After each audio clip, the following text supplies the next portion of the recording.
Are we destined to lose our muscle mass over time? Is protein intake important? If so, what are the best forms of it? And does that amount change as we age? Is it influenced by physical activity? These and many other related questions continue to dominate the world of health, wellness, and peak performance. And there is no better source for providing the answers to that than Professor Stuart Phillips from the School of Medicine at McMaster University in Canada. He has published over 600 papers and is among the most referenced experts on the subject with 70,000 citations. Professor Phillips joined us way back almost 6 years ago in 2020, and I thought it was time we asked him if he'd come back, give us some updates, fill us in on the latest since that time, and I was so grateful when he said yes. Welcome to the Coaching Lab podcast. If this is your first time joining us, I'm your host, Dr. Brad Cooper of Catalyst Coaching. We're not the biggest podcast out there, but having recently passed the 500,000 downloads mark, we're grateful to have you making us a regular part of your week. On the coaching front, if you've been considering pursuing a career as a health and wellness coach, or maybe integrating it into your current career as a physical therapist, occupational therapist, physician, nurse, counselor, or some other related area, Catalyst Coaching Institute might be worth a look. We were grateful to be rated #1 among all MBHWC approved programs by Fortune magazine, and we're about to enter our 20th year of training coaches. Our cohort sizes are very small, and we always have focused on a personalized approach. We're happy to set up some time to answer any questions you may have about the training or how it may fit into your career plans. Shoot us an email anytime. results@catalystcoachinginstitute.com. That's results@catalystcoachinginstitute.com. We'll set up some time to chat, or we can respond via email if that's your preference. Either way, you'll be speaking with one of our coaches, not a salesperson. That's just how we do things. And now, it's time to hit the gym and the kitchen with Professor Stuart Phillips on the latest episode of the Coaching Lab podcast. Stu, so good to see you, man. It's been 5 years. I can't believe over 5 years since you were on to talk about all this protein stuff. It seems like, I don't know, it seems like the same questions keep bubbling to the surface. Social media is going crazy about it. Are you surprised that we're still having this conversation? Or are you like, Brad, I've been doing this for 30 years. This is the way it is. Yeah. So I have been a little surprised, and I think it's the manifestation. I still remember going to the American College of Sports Medicine meeting in Cincinnati, and I think it might have been, I get this right, maybe 96, something like that. And C. Everett Koop was the Surgeon General. Yeah. And so, you can remember that name, probably a few other listeners. And if you don't remember, like, go and look him up, like distinguished guy, beard and everything. And he said, it's great to stand in front of a group of people talking about exercise and how good it is for you. And, we were just beginning to sort of recognize this whole, sedentary death syndrome sort of thing. And he said, but just so you know, from the time we started putting warnings on cigarette packs, it took almost 30 years for a noticeable downtrend in people smoking, Really? Right? Wow. And I can just remember, and I heard the number, variously talked about, public policy and then affecting actual human behavior. Sure. And I sort of feel like, we were talking about the RDA not being sufficient like 30 years ago, right? And yet now it's like people have finally sort of got like, yes. The problem is the needle, as it tends to do, has swung and sort of here's the middle ground where, and I'm a Canadian, we're always on the middle ground, right? It should be, and this is the reasonable message, and now it's sort of gone like way over here, and I'm like, well, hold on, like I just on X just now saying we need a little protein literacy understanding here. Totally. Like, so yeah, but it's certainly, I mean, as a protein researcher, what a great time to be around, right? It's our time to shine, man. Well, in terms of X or Facebook or Instagram or whatever, if you're not extreme, nobody's reading you. So I think that's our obvious, Yeah. okay, if this is the target, and we'll talk about some numbers here, but if this is the target, if I say this, it's kind of like the creatine thing. Creatine's one of the few that we can say, yes, there are benefits, but not if you multiply it by 70. So yeah, totally. Well, like you said, extremes catch, cells. One way, like restrict protein and you'll live, live forever. Yeah. And otherwise, it's like, sort of more protein is better. And actually, it supports muscle. And that's the organ of longevity. Like, man, like muscle's awesome. But I don't know, if your brain's not good, you can have all the muscle you want, right? So it's an organ of a lot of things, but I don't know about longevity. Now, you threw out this phrase, and I'm sure some people are going, wait, what did he say? Sedentary death syndrome? Okay, so that was talked about with C. Everett Koop back in, I think he said 96. Give us some insights on that. Get people's attention because it's going to be related to what we're going to talk about. Yeah, I mean, I think at the time, a lot of people were sort of, becoming and embracing this 150 minutes a week because we were just beginning to accumulate some of the data to sort of put a number on that, moderate to vigorous, and what that meant and everything. So, rewind that. And it's interesting. I mean, most people know the sort of aerobic side of the guidelines, US, Canada, or even the World Health Organization. So, and it's pretty much the same just about everywhere in the world. But the recognition that, like doing what we're doing, like sitting around, actually put you at tremendous risk. And, it's been overblown in terms of, it's, sitting is the new smoking. Like, and I keep saying this, nothing is the new smoking. Smoking is so bad for you. And like a fold, and people go fold, and I'm like 700% increase in risk for lung cancer. Like, that's tough to compete with that, right? So being sedentary, spending time sitting, and maybe you could even be pretty physically active, but if you spend the rest of your days just doing this and looking at a screen, you put yourself at risk. And I think we were, it was the early days of sort of, and I can remember being at the meeting and I was like, that's so interesting. It's sort of, and people were beginning to call themselves sedentary physiologists, not that they're sedentary, but that they study the physiology of being sedentary. Right. And, now again, they've sort of had a little bit of a heyday moment, I think a few years ago. And I think this whole break up your day with and now exercise snacks have come into, that's just the outward manifestation of what we heard about in 96. But it's certainly now with more evidence, true. Yeah. So. Yeah. All right, let's do a quick overview. 4 areas. Give us a big idea or something that's got your attention that maybe would surprise our listeners. So we're going to hit protein, skeletal muscle, aging, and sarcopenia. So let's start with protein. What's a big concept here that folks might not be aware of? And we'll get into the numbers of the 1.2 to 1.6 and that kind of stuff later. Yeah. But just in general, protein, what's happening right now? Yeah, I mean, I think, in a nutshell, the RDA, the recommended dietary allowance, is too low, in my opinion. It's definitely sufficient to cover needs, like absolute basal needs, but it's not in the optimal range. 1.2 to 1.6 is the optimal. And there's not much data to suggest that higher is better. Mm-hmm. So, if there's any data at all, in fact, and yet you hear numbers like the 1 gram per pound, sort of, the bodybuilder's lore, so to speak. And everybody goes, but there's no downside with that. And I'm like, from the 2 big bugaboos, kidney disease and bone, no.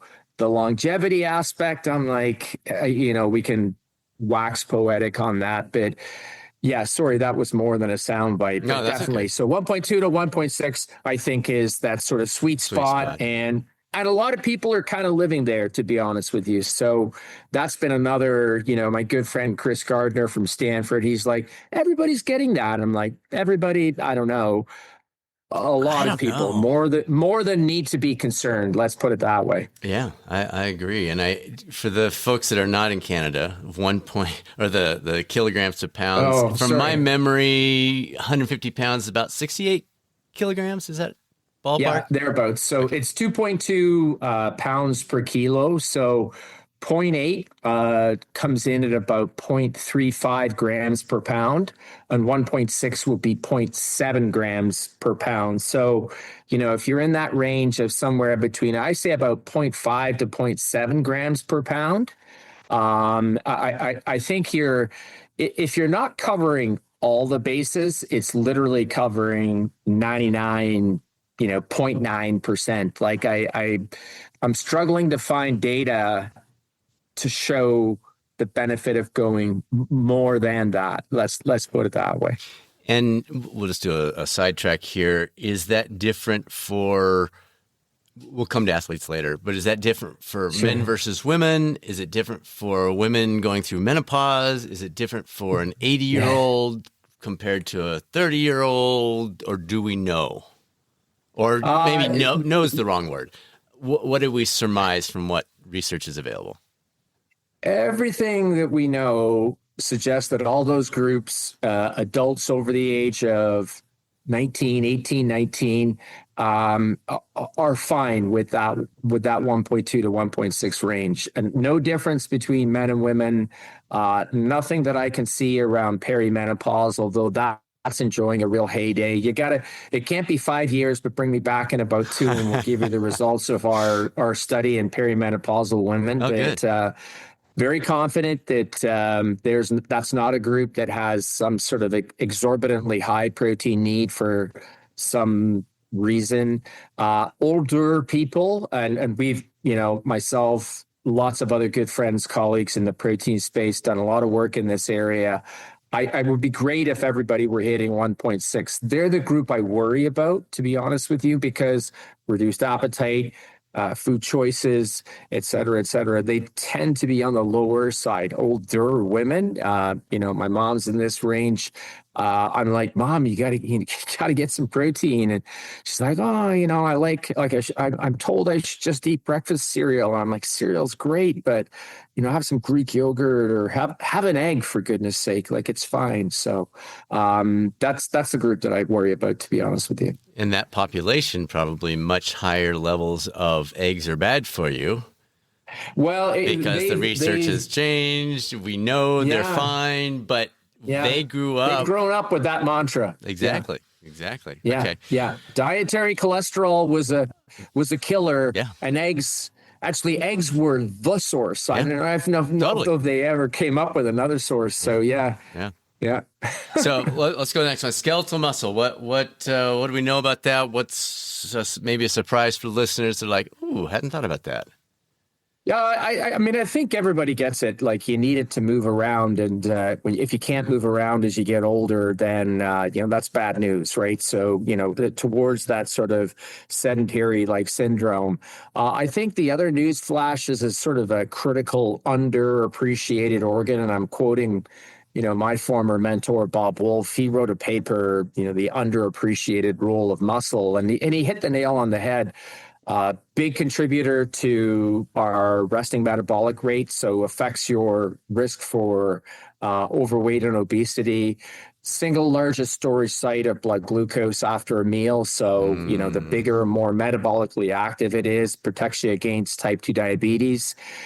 And I think maybe in a few years, after I'm retired, we'll begin to hear a little bit more about this sort of, I'll call it a muscle-brain interaction. I think it's more to do with muscle as just this sort of big reservoir of being able to burn glucose, and a lot of cognitive decline and dementia, and is a mitochondrial, so an energetic dysfunction, and people have talked about brain insulin resistance, and type 3 diabetes being the brain not being able to process glucose. And I think there's muscle is playing an intermediary and an important role in regulating that and protecting your brain too. But a little bit maybe too early for me to say definitively, and not my area, but I think a pretty big deal. So GLP-1s, wasn't on my list, but as you mentioned this, Yeah. we just saw the data come out. At least in the U.S., I think obesity rates went from 40% to 37%. They're crediting the GLPs with that. Wonderful that they're available, beneficial for many people. My big concern dips into what you're focusing on of we're losing the weight. We're not, we're going to wake up in 20 years and people are going to be whatever weight they want to be and dysfunctional. And both the strength is gone, the brain connection, cognition connection. What are your general thoughts about GLPs, and are they distracting us from this other thing that must be a part of an effective life? I don't know. Just top of mind. What are your thoughts on that?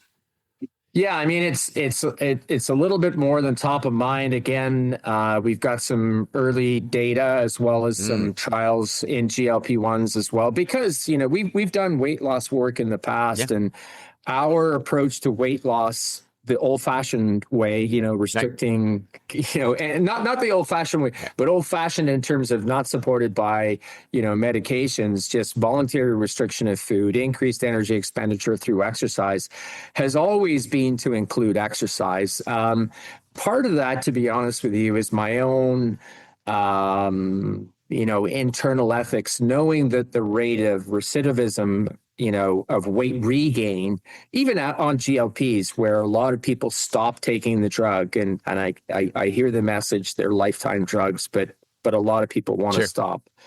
The rate, the weight regain is so high that I'm always like, look, if the weight doesn't stay off, that's fine. But if we've, given you exercise and taught you a little bit about how to work that into part of your lifestyle, I still feel pretty good about you're fitter, you're stronger, and regardless of your weight. We talk about quality weight loss, the loss of weight with the highest possible ratio of fat to lean. So, fat to, some muscle, as being what people should achieve. So, there's two keys, and I stress this really, really hard. People talk about protein as being a big deal in preserving muscle in weight loss, and the word is it helps, but the big, and by big I mean capital BIG, driver of retaining muscle mass is to lift weights. And I can't say it any simpler than that, is that it will do more than you could quadruple your protein intake. And it's like it's a little bit of a drop in the bucket against a big calorie deficit. The drugs are, and I know we use this word too often, but literally, in our lifetimes, it's interesting to be alive when for the first time we've had a bona fide drug to treat, excess calorie consumption. And so they're game changers. And, this is early days for these drugs. So orals, less frequent injections, 5-10 years from it's not, I'm not even sure where they're going to go, but the downward trend is not only encouraging, but has, enormous ramifications for economies and productivity and lost workplace, all kinds of things that people are sort of forgetting about. And I defy anybody that says that it's cheating or in any way, anything other than, we found a drug that treats syndrome, whatever you want to call it, that is based in genetic predisposition, that has lifestyle factors that contribute to it. And I'm like, well, that describes heart disease, that describes type 2 diabetes, it describes cancer, and now it describes obesity. And I think that's amazing. But to your point, I would, let's say I were a physician, and I'm not, but, I'm like, hey, I'm going to give you this drug. You're going to lose some weight. It's going to really help you with your blood glucose control. Probably a lot of, other good things are going to happen because of the weight loss, and maybe the drug's doing some other things we don't quite understand. But you have to lift weights, and so here's your prescription. Go and find. But that's not happening. I know, no, it's not. But, physicians aren't trained in that. Physicians don't get a lot of training in nutrition. There are some enlightened people out there speaking about it, and some other people besides saying this is what we need to do.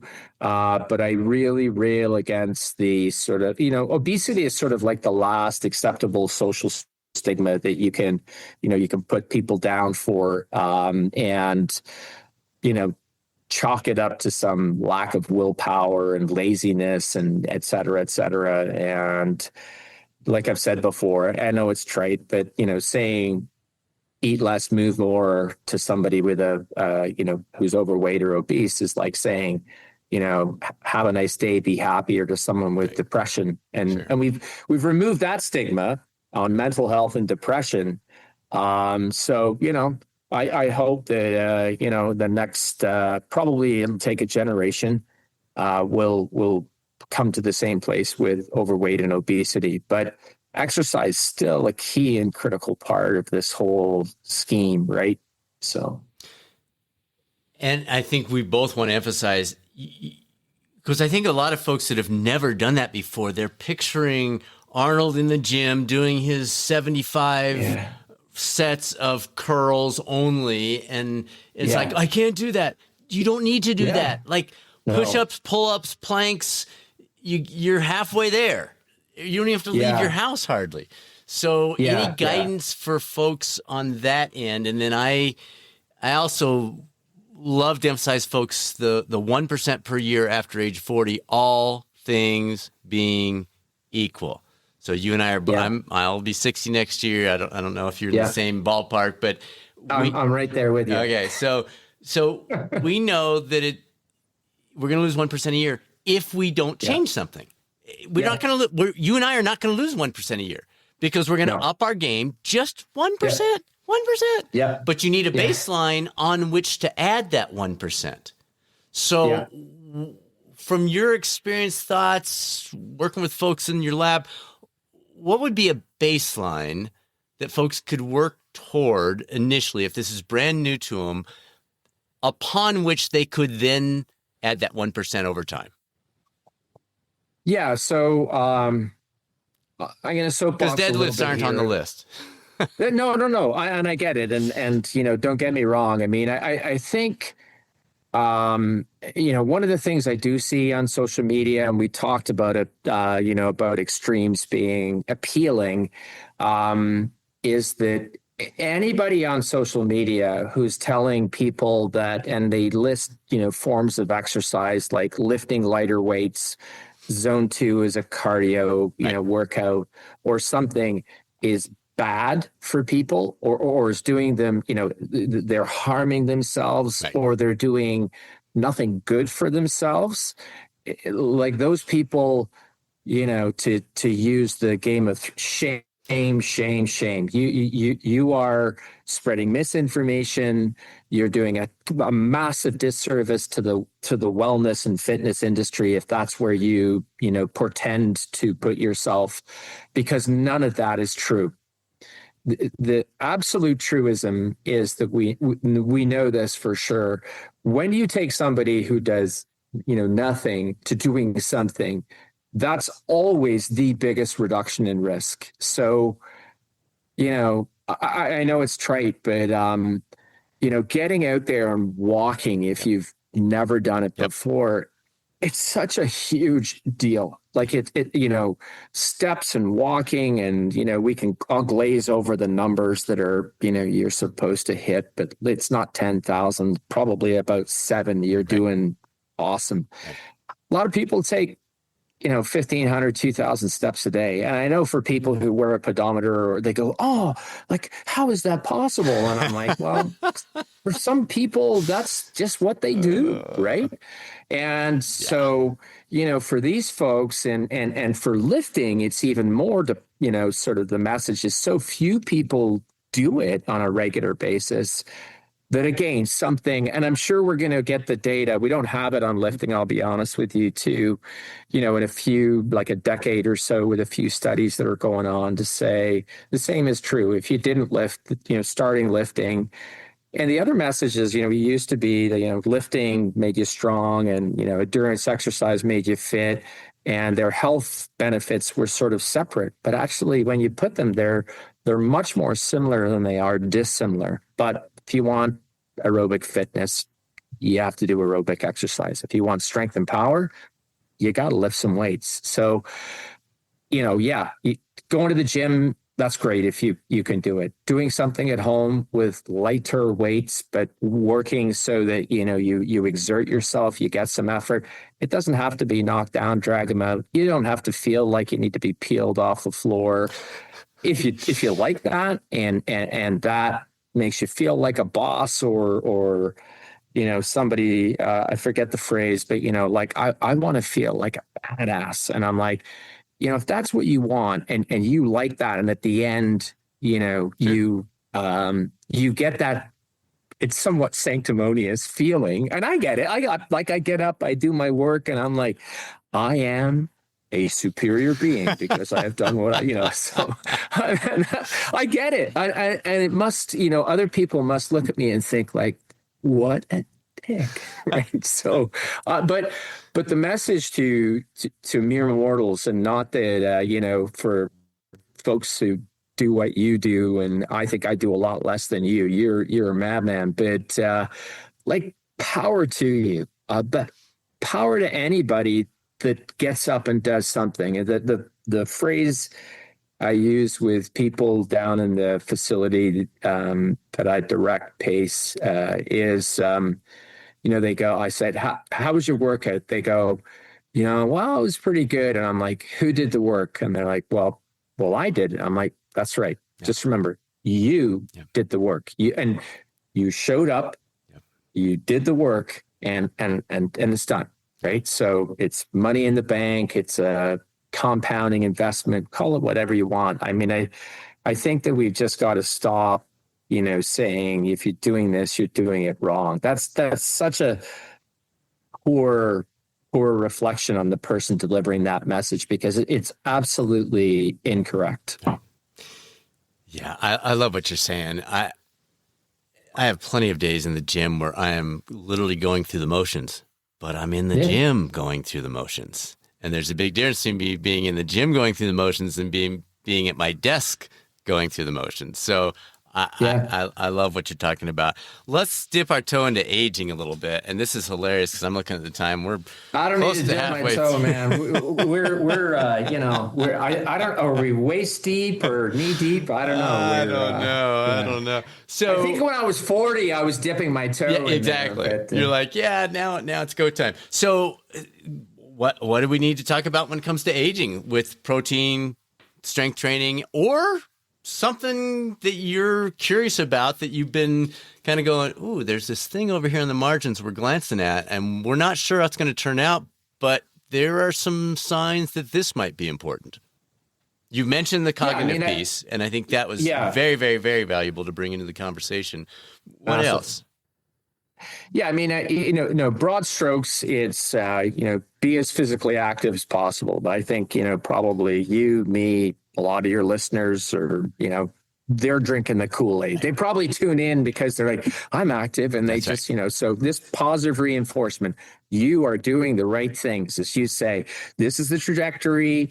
We might not be able to flatten it out, but we can certainly change the downward slide, right? Slow it way down. Build some resilience. If there is something that does, hit you, whatever it is, you're better suited to, fight it off / survive it, or whatever it is.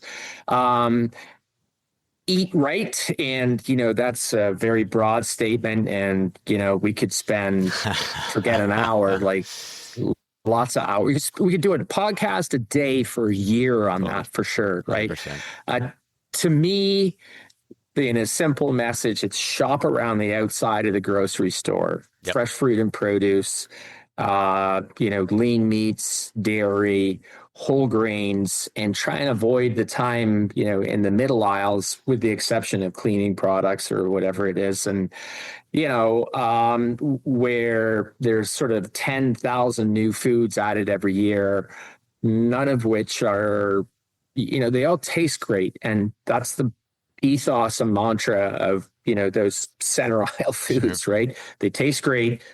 A lot of them are energy dense and nutrient poor, chips, cookies, some ultra processed conglomeration or whatever. And you tend to do okay. Higher protein is better, in my opinion. And again, the last assault, if you can call it that, against the high protein messages, it's anti longevity, and I'm still unconvinced that that's true. All the data we have is from model organisms, so usually fruit flies, short-lived mammals like mice and rats. There are other mammals that defy the model. Mole rats, as an example. And I know everybody's like, what are you talking about? But they're used in aging research quite a bit. And when it comes to primates, so the closest to us that we can get, the evidence around protein restriction, well, there is none. And in fact, even in calorie restriction, which is a bona fide lifespan extending, been shown in all kinds of things, when it comes to primates, and I always get this backwards, but there was a group in Baltimore and an aging cohort of primates, calorie restricted. There was a group up in Wisconsin, and one group lived longer and the other group didn't. Now, the group I think that was calorie restricted, definitely from a picture standpoint, they looked a lot better. But the actual longevity piece, and, so I'm like, well, and then you have to rely on human observational data to make your case. And I'm still like trying to find the smoking gun around protein is going to shorten my life. And that's where I think the evidence is far less clear than a lot of people who are protein restriction people paint. And so I'm still an advocate. And again, it's probably muscle is the tissue I study. Its preservation as you get older is going to be key. I think that aerobic fitness is awesome. So I crush it on the bike. I don't know if I crush it anymore. I hit it hard on the bike once a week with a HIIT workout to try and keep that top end of the aerobic fitness going for sure. But as you get older, and I just see it more and more every day with the folks that come into the center here, what they struggle with, the activities of daily living, are a lot of power-related, strength-related activities. So stairs up, stairs down, in and out of cars, and everybody, that's not a heart-lung thing. That's a, strength and muscle. And even moving across an intersection, before the don't walk sign comes up, if you got to do it in however long, 18 seconds or whatever it is. You see, you guys in Colorado, there's a unique phenomenon, particularly, it might not about Fort Collins, but in Denver, the diagonal cross where all the traffic stops and people can just go. Amazing system. Like we all need that. I'm like, it's brilliant. So I've experienced it, and I say to my wife, I'm like, this is genius. The cars may not like it, but well, I know, I get it. I mean, but blah blah.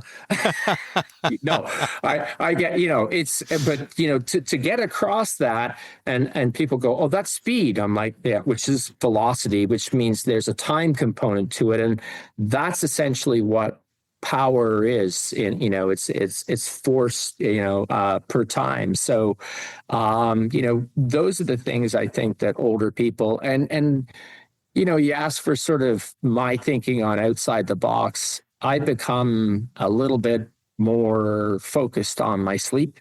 Yep. Mainly because I'm not a great sleeper. I'm mainly driven around, my wife is a cardiovascular physiologist, and her lab does a lot of sort of sleep restriction work and looking at vascular function. And it like 3 or 4 nights of short sleep, it messes up your cardiovascular system, even if you're a fairly young person. Now, the good news, exercise seems to buffer you against the ill effects. Go figure, right? But definitely trying to do a little bit better with my sleeping habits, my sleep hygiene, when I drink a cup of coffee, when I eat, et cetera, alcohol, and don't get me wrong, have a glass of wine, beer, whatever, but I try to drink less. And then the last thing is this social connectivity that I really think is, everybody gets it. But a lot of older people, who are socially isolated, are sick. And the thought is the connection. There's some sort of, part of human behavior that requires human interaction for optimal. And there's a bunch of introverts I know listening to the show going like, what are these people? I'm fine by myself. And I'm like, I get it. But for most of us, we're made to be, connected to other people. Creatine is, you mentioned, it's an interesting one. People ask me supplements that I take. It makes the supplement shelf in Stu Phillips' house mainly nothing to do with muscle anymore. I think that resistance training takes care of that, but mainly for the potential that it has something to do with cognitive health. Yep, yeah. And everybody goes, oh, the trial data. And I'm like, dude, I'm going to be 60 next year. Forget about the trial data. Like I'm banking on, I'm like, it doesn't cost much. Fairly low barrier to entry in terms of it doesn't mess with my stomach, no side effects. It could be good. And it does a lot of other things as well. And it's enjoying another sort of heyday, mainly around the brain side of things, because, that's exciting, because the truth is, we've got drugs for so many things, like, and we're so good at treatments for lots of diseases and conditions, but we are painfully low on options for people who have cognitive decline, dementia, Alzheimer's, and we've got drugs that basically, this is the decline, and the drug tilts the trajectory a little bit. And that's great. And I don't mean to poo-poo that, but that's essentially what it means. So to me, prevention or delay or mitigation is the name of the game. And what's good? Oh, let's see. Prudent diet, exercise, sleep, all those things. I mean, you're nailing. We talk about the Catalyst cornerstones all the time, which are move, fuel, rest, and connect. It's the four that you just mentioned. It's the exact same thing. So, and then in terms of a nutshell. In a nutshell. Totally. Yeah. And it's easy to remember too. People are like, what are those? Oh yeah, move, fuel, rest, connect. Move, fuel, rest, connect. Yeah. And then creatine, I'm totally 7 grams or milligrams a day. It's easy to do. It's a piece of cake. It's cheap. It costs nothing. Yeah. There's no documented downside. So at the very worst, it's costing me 18 cents a day. So yeah, exactly. You can buy it at Costco. The creatine monohydrate form's just as good as anything else. And people go, Costco, and I'm like, yeah, they sell creatine, they sell everything. But I'm like, and they go, and it's good. I'm like, it is. It's fine. It's good. Yeah, it's fine. Made in the United States. Fine's the right word. Yeah, exactly. Yeah. All right. The last one was sarcopenia. We've kind of touched on this without saying the word, but talk us through that a little bit, because I think a lot of the folks. Let's come back to the cognitive thing for a minute. I'm convinced, and we'll see if I'm right or not, I'm convinced that all the folks that have been resistant about doing cardio or strength training their entire lives, because that's just not me, that's just not part of my identity, when they make the connection with the cognitive decline, it changes everything. Suddenly, okay, so I'm not trying to become a fitness guy or fitness gal, but I got to save my brain if that's going to make a difference there. So I think there's something there. But then on the sarcopenia side, walk us through what that is, because I think a lot of folks, you've touched on it with the walking, getting across the street, getting out of the car, that kind of stuff. But walk us through what that is and how it bridges health span and lifespan. Yeah, I mean, so, sarcopenia, I mean, the term came up probably now 40 odd years ago. And the original definition, and Irv Rosenberg, Bill Evans, There's a Baumgartner paper, I think, where it was first used, was a loss of muscle. And, Irv Rosenberg wrote a commentary that said that there's no feature of aging that is probably more striking visibly that you can see. If you look at somebody, they get smaller. Right. And I mean, heart, everything, it doesn't work as well, but unless you have x-ray vision, you can't see that. But you can literally see someone get smaller.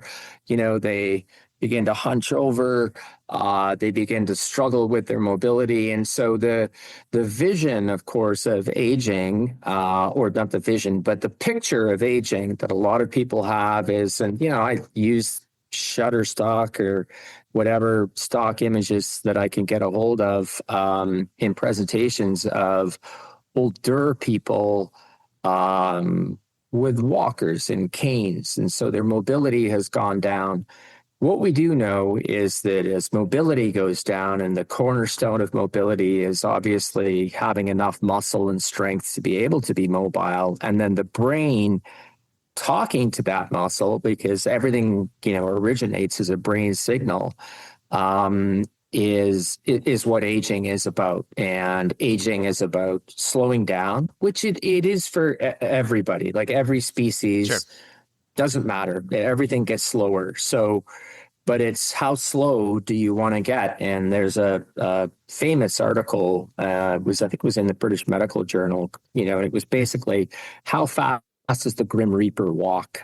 In other words, as your gait begins to slow down and you begin to get to sort of that 1 meter per second, which is slow. Okay, don't get me wrong, but you can find people in their 50s and 60s that have a gait that's that slow, and those people are not going to age well. We know this. We've got all kinds of data.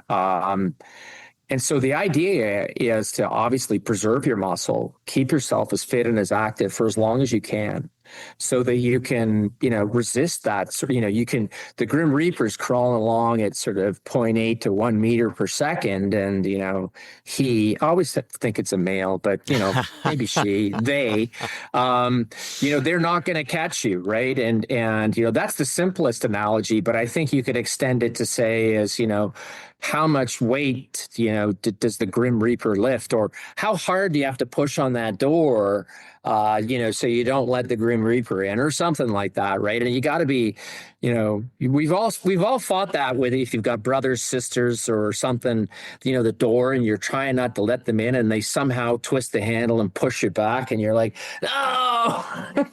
So I don't know what it is, but those are the things that.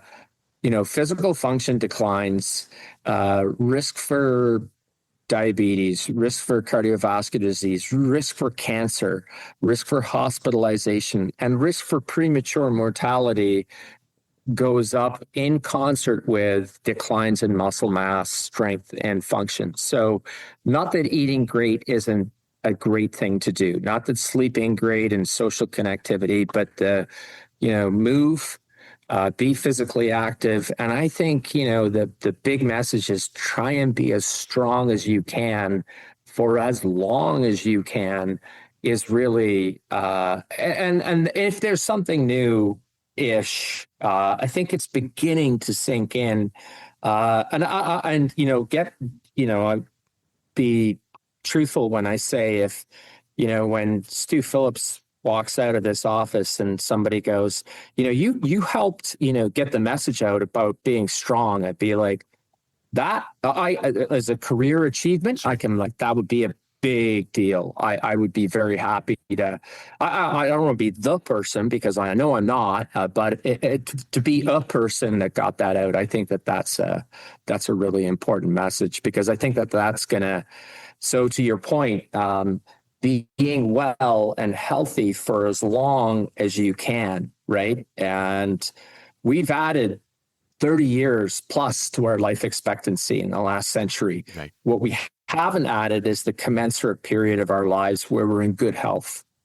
And so people will accept that I need to be on this medication, this medication, this medication. I need to do this, and I need to do this, and I need to do this, so that I can live but the quality of life is not as good. The health span of the individual is shorter. And maybe I'll feel different. Maybe you and I will feel different when we're 80 or 90 and saying that I just want to keep living.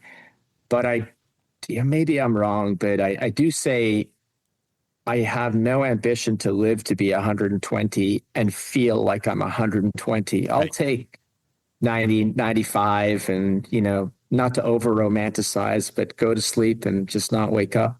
Well, I think that the oldest Ironman Kona finisher now is 82. So we'll meet up when we're 83 after one of us does that, and then we can talk about it. Insane. That's awesome? Insane. I watched the Ironman one time. I was there to give a talk just ahead of it at a conference, and I watched it, and it was exhausting. It was so hot. And afterwards, and my good friend Marty Gabala was there. I said, I don't know about you. I said, I'm exhausted. I said, look at these poor people. We were watching people just start a marathon run, and I was like, this is mind blowing. So to be 82 and doing that is something else. That's resilience plus. Maybe this is just the start, right? Maybe this is paving the way for a bunch more of 80-year-olds to.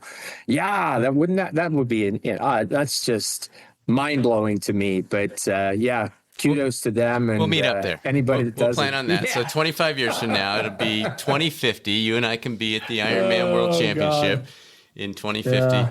I'm thinking here about an assessment, like an annual baseline assessment, because we keep talking about, is it Rogue that does the "don't weaken" phrase? So we're talking about don't weaken, but are we checking? So I have my own assessment. I like to take push-ups plus pull-ups divided by 5K time minus plank time, and create a ratio. Now, this is not a Stu versus Brad ratio, because I can cheat on pull-ups and you don't.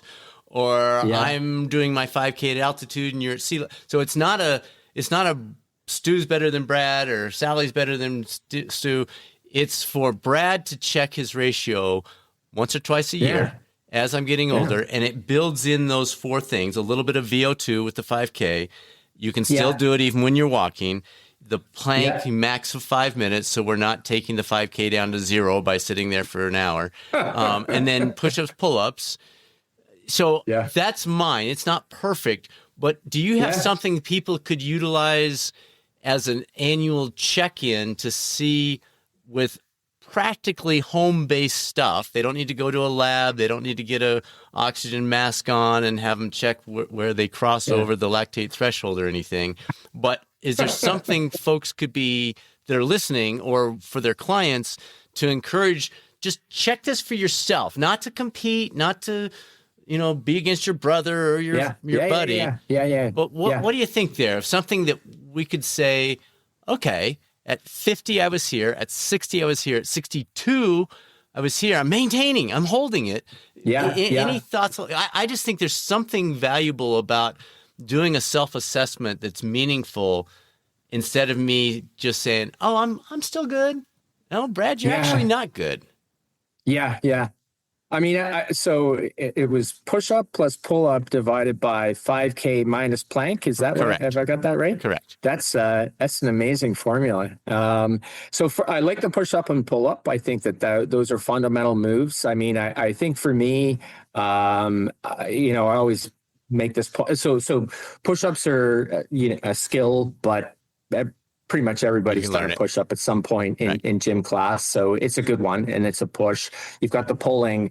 The missing piece to me is the lower body stuff. And I like to, I don't like to use squats per se, but I say to somebody, how many full body weight squats could you do in a minute or something like that? And, so it's you could add that to the top of the equation then. Right. Yeah. And it's sort of, so it's and it's the manifestation of getting up and out of a chair, right? And so once that becomes so if you need to either do this and sort of load up, or usually this one, right, pushing on the armrests. Well, we deal with a lot of spinal cord patients, and they'll tell you that triceps are transfer muscles, right? Totally. So if you 100%. once you take that away, and so you force somebody to do this, it becomes harder. Right. I would take a long time to run 5K because, past pursuits in my life of ice hockey, rugby, and football meant my knees are kind of shot. But on a bike, some sort of test of aerobic fitness. Yeah. So the Hunt study, which was out of Norway, and Ulrich Wisloff was one of the key authors, have an online predictive calculator that's pretty good. So my good friend Marty Gabala talks a lot about the use of that as a tool. I like the planking only because I like planking. and it's that sort of meeting, you're like upper body push, upper body pull, lower body, and I'm like, and in between, and you're like, so the plank that's the core part, and plus it's one that the concept of just holding that plank and sort of, I see it in the gym. We've got a group that comes in and they get on the plinths and they start planking, and then at the end they're like, so cheering themselves on. Something to challenge all the systems, and I think the ridiculous part that people probably are now beginning to realize, a lot of these physical tests. So there's some papers like the number of push-ups that firefighters in their 30s could do as a correlate, inverse correlate of heart disease risk or mortality, and these sorts of people go, how is that possible? And everybody else was like, how can a firefighter not do 10 push-ups or something? But I think, this is my take, and I've said this a few times. I don't know if it's true or not. And VO2 max is sort of the same thing. Because muscular activity and aerobic activity requires your brain to fire a signal to go out to your muscle. You've got to have good tendons. You've got to pull on a bone. You've got to move and then aerobic activity is your heart and your lungs and everything. And it's a multi-organ system test. Any weakness along the chain somewhere is exposed, right? You're like my tendon's not so good, and I'm like, well, that's a weakness. So me, body weight squat, they're tough, right? And my knees hurt. But I think that if your heart or your lungs aren't working so well, aerobic fitness is compromised, and so it crosses so many physiological systems that I think it's ridiculously predictive of future possible events. So I like the idea of a benchmark. I don't have anything written down, but I have that's not true. That's a lie. I do have the number of push-ups, the number of squats. I don't have pull-ups because I don't really trust. I have an old house and I don't trust the structural integrity of the doorway to be able to do pull-ups, but I know how many I could do in a gym. And I have my plank time, but I have I challenge myself on a Peloton. I probably hate to admit that, but I love it. And so I dial up on like people in my age group, and I'm like, okay, man, if I finish in the top, 5-10%, I'm like, I think I'm doing pretty good. But I've seen that score go down. So I've seen aging in real life. Right. But the key is we're identifying something. So whatever people like, whether it's a rowing machine or a Peloton or a 5K or something, building in some consistency in your life. There are 2 races our family does almost every year. One's a 10K, one's a 5K. Nice. And it's a beautiful self-assessment. Yeah. I'm not going to win that race, but plus if you do, I can compare it to last year. Family, there's a little more, there's a bit of competition comes in there. Totally. I still remember when our kids were younger, we all signed up for a 5K one time, and we did it as a family. And I was going to start with my middle boy and my youngest or whatever.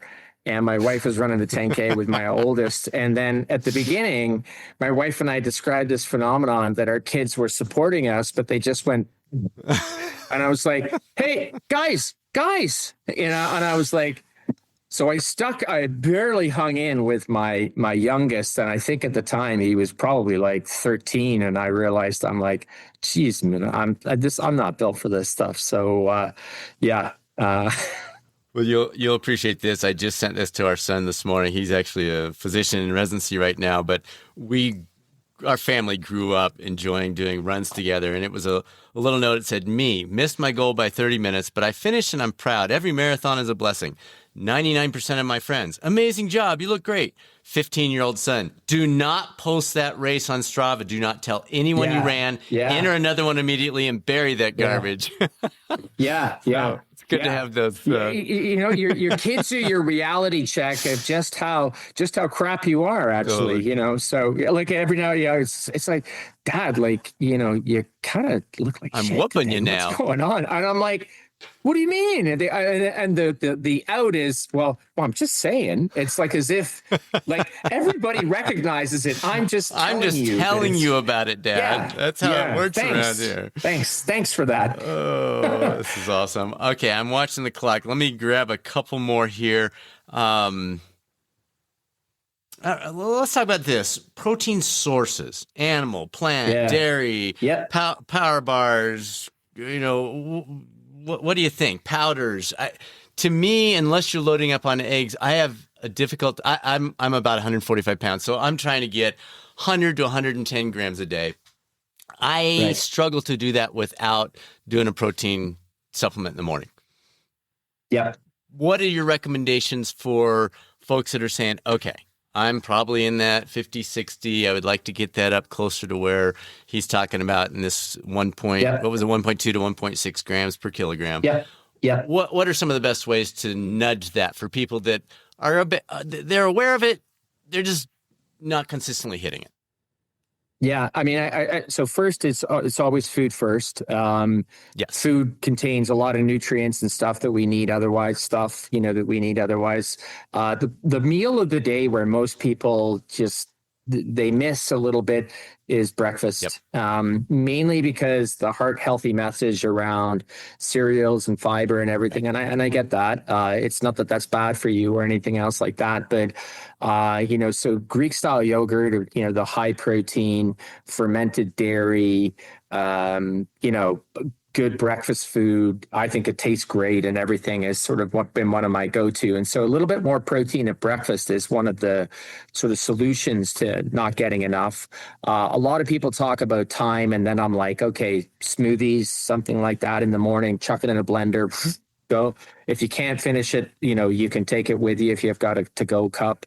Protein supplements, I have no issue, obviously. We've studied them a lot. The biggest thing, just to realize, they're convenient, right? They represent just the protein, right? So they're a great way of sort of getting protein and, not having to worry about anything else. Reputable supplier, NSF certified, all of those provisos, but useful. Bars, I'm like, oh, okay. Like I travel a fair bit. Sure. Bars are my easy to throw in the suitcase. Yeah. So outside of that, I don't really eat bars. I'll be honest. The rest is sort of just making judicious choices around protein containing foods and realizing that, for everything that we've seen, and you got a different answer 25 years ago when we first started doing this.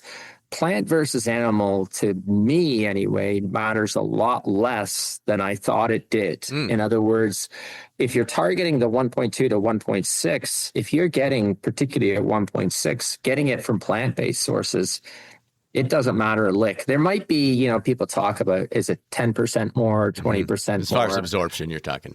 Yeah, and digestibility and everything like that, and essential amino acid content, and not to get too nuanced, but I think it matters a whole lot less if you're particularly if you're physically active and if you're getting on the hyper protein side.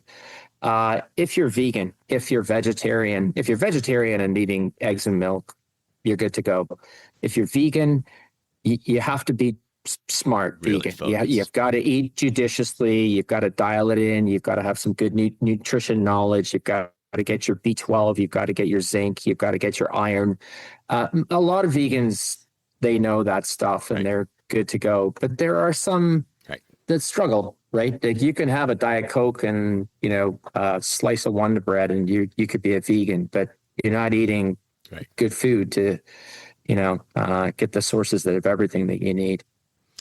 All right, two more. For a lot of health and wellness coaches, practitioners that are listening to this, they're working with clients from broad ranges, athletes, but non-athletes as well. What would be key pieces of advice for them as they're working with these folks? What should they emphasize? What types of questions should they ask? And where should they lean in with their clients that would make the biggest difference over time? I'm probably going to be boring on this one, but it sort of struck me that with all of the noise that's out there, the true signal for it doesn't matter if you're a mere mortal or a high-end athlete. The athletes know it; they get it. Is consistency is king, and I say this to my undergraduates that I teach, my grad students that I supervise, my kids. I'm like, I think people glaze over and they're like, yeah, whatever. I'm like, show up and do it consistently. And they're like, the showing up part, like I'm here. And I'm like, that's step one, right? You're here and not at home in bed or whatever. Consistently doing it. Sometimes when you don't want to, that's the true, that really is, it's a secret sauce for life and so many things. And I know a lot of people, they go, oh, well, yeah, I know that. And I'm like, yeah, but knowing it and doing it are two different things. So it's, I think that there's a lot of, messages that are, I'm like, that is so deep in the margins in terms of where it would affect your life that it's just not worth bothering about. So be consistent. Yeah, I love that. It reminds me, we have 3 kids. They're all adults and doing amazing things right now. But Susanna always emphasized to him with school, we never had expectations for grades. We never had expectations for whatever. She said, never miss class and always turn in your homework. If you do those 2 things, you probably are B student at worst. And then if you study, you'll be an A student. And they were generally A students because they just followed. I mean, my wife's a genius anyway, but it's that consistency. It's just we have that in common, and the messaging would be the same in our house. Yeah, no, I mean, I can't. Yeah, I think people think it's a trite sort of because but like where's the hack? And I'm like the number of true hacks like so minuscule. So consistency is big deal. Take care of the 99%. Stop worrying about the 1. All right, last question. Putting the mirror back on you. What's an area in your own health or lifestyle that you're still working on? Something that you haven't yet mastered. How are you approaching that in your life today? Easy sleep. Yeah. I've done 2 things. So I never drank. That's not true. I used to drink when I was young in grad school. I drank tons of coffee. I discovered coffee when I did a job when I was between first and second year in university working night shift. And I can remember, I'd never really drank coffee, but then I was doing, I won't tell you what I was doing, but let's just say I was with a group of some pretty rough customers and they go, okay, college boy, which is what they called me, coffee time. And I was like, oh, I don't drink coffee. They're like, like hell, you drink coffee now. And I remember drinking it and thinking like, oh my God, where's this stuff been all my life? Because it was amazing. Who needs cocaine? Yeah, no, I was like, this is awesome, right? And now I truly, I'm a coffee snob. I only really drink, but I drink 1 cup a day, and it's early in the morning. It's the first thing. 2:30 is the lowest energy point in the day, and I used to reach for a cup of coffee, and I don't do that anymore.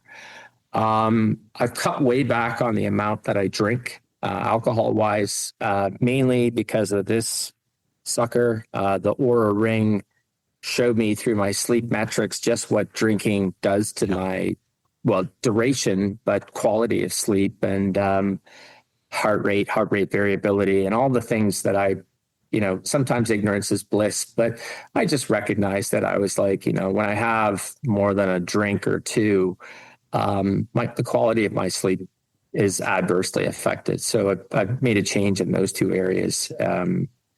And I think it's getting better. Yeah. It's by steps. And I just always have the yardstick by which to measure myself. My wife also has an Oura ring, and she is an Olympic sleeping champion. She is like, it's literally like her superpower. And so every morning she's like, look what I got. And I'm like, these are scores that if I trained for a lifetime, I would never get there. So, we have way too much in common. My wife's the same way. I'm like, well, how are you sleeping so well? We're in the same bed. No, the ability to switch it off and just totally, restful, it's beautiful, long. Yeah, it is. I'm very jealous. I'm filled with envy. Yes. Yeah, it's funny. I'm giving a talk at an event on Friday about sleep and providing 18 and a half tips to improving your sleep. But I'm just like you. I'm presenting it from a place of authenticity that, gang, I don't have this figured out, but in our data, this is what it's showing. One quick circle back, the lowest point of the day, 2:30, I think most of the population would say between 2:30 and 3:30. Have you found other things? So I'm not drinking coffee anymore, but I'm X. I'm chewing gum. I'm throwing in a little, 5 push-ups. I go for a walk. Okay. I get up, unless I'm really zoning, and I'm doing deep work, like if I'm writing or editing or something, I don't break it up. But if I'm doing email, I'm literally move.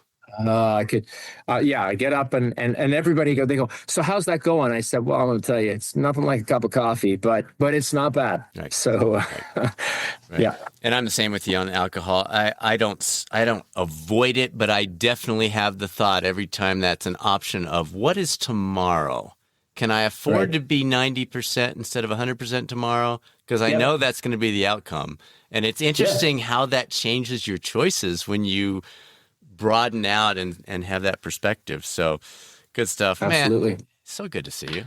Thanks for doing this. It's amazing. Pleasure. Nothing's changed and everything's changed in 5.5 years. So good stuff.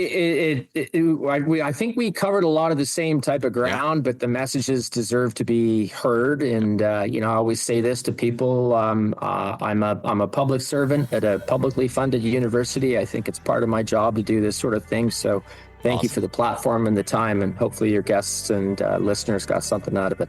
Great stuff from the protein and muscle doc himself, Professor Stuart Phillips.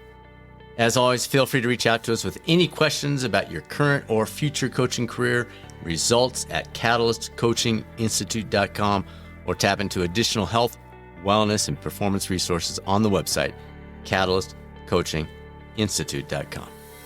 And now it's time to be a catalyst. This is Dr. Brad Cooper of Catalyst Coaching. I will speak with you soon on another episode of the Coaching Lab podcast, or maybe over on the YouTube coaching channel.